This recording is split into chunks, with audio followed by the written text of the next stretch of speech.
คลิปนี้เรามาเบิ่งวิธีการเคลียร์แคชเนาะแล้วก็การเพิ่มประสิทธิภาพให้คอมพิวเตอร์เนาะปราศจากบ่ได้ที่ว่าทุกมื้อนี้เราใช้ Google Chrome เป็นหลักเนาะแล้วเราจะจัดการแล้วก็ปรับแต่งจังไดเนาะเฮ็ดให้มันเหมาะสมในการเฮ็ดเวียกของเราในการนำใช้เว็บไซต์บ่หรือว่าท่องอินเทอร์เน็ตต่างๆเดี๋ยวเรามาเบิ่งวิธีนำกันเลยเนาะว่าเราจะปรับแต่งและเฮ็ดจังไดหลังจากที่เข้ามา Google Chrome ของเราเรียบร้อยแล้วเนาะเราก็มีแต่เข้ามาที่ Setting เนาะก็คือ3เม็ดอยู่เบื้องขวามือนี้แล้วเลื่อนลงมาเนาะเลื่อนลงมาตัวนี้จะเห็นคำว่า Setting อยู่นี่ปึ๊บ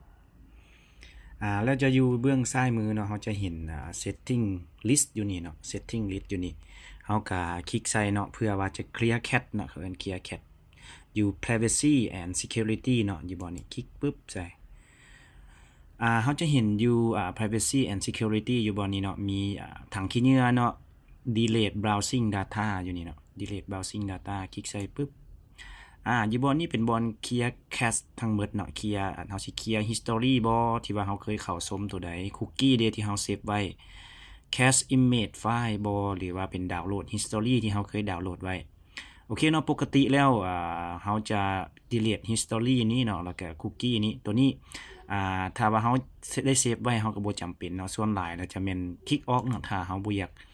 จะ delete เนาะหรือว่าเฮาอยากจะรักษาไว้คือเก่าส่วนหลายแล้วแม่น cache อยู่ image file อยู่บ่นี้เนาะหมายถึงว่ามันจะเก็บล็อกไฟล์ไว้แล้วมันเฮ็ดให้คอมเฮามันจะฝืดขึ้นเนาะบ่นี้ส่วนว่าบ่นี้เฮาเปิดมันจะไวขึ้นบ่นี้คือกันเนาะแบบว่ามันเป็นไซต์เก่าแล้วเฮ็ดให้เฮาเปิดแล้วมันจะไวขึ้นจากนั้นเฮาก็กด delete data อยู่นี่ได้เลย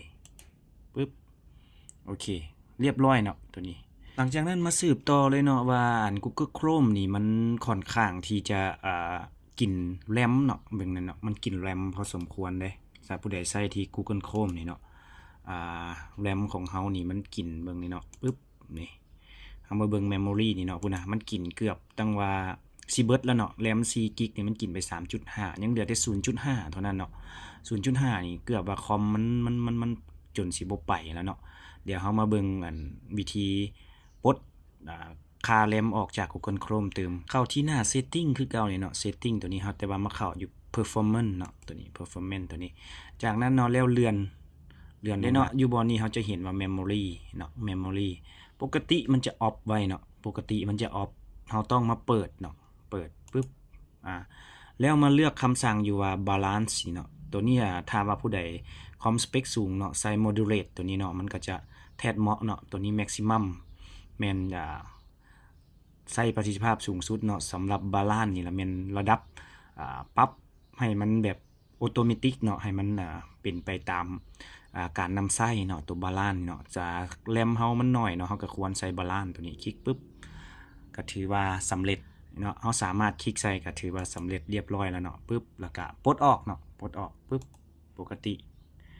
ก็ถือว่านำใช้ปกติถ้าคลิปนี้มีประโยชน์ก็ฝากกดไลค์กดแชร์เนาะแล้วเซฟคลิปนี้แล้วก็คอมเมนต์ขอบใจให้แน่เนาะเพื่อเฮาจะได้เฮ็ดคลิปดีๆออกมานำกัน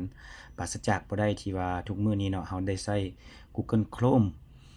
ในหลายๆฟังก์ชันในหลายแอปพลิเคชันของมันทั้งเบิดเนาะ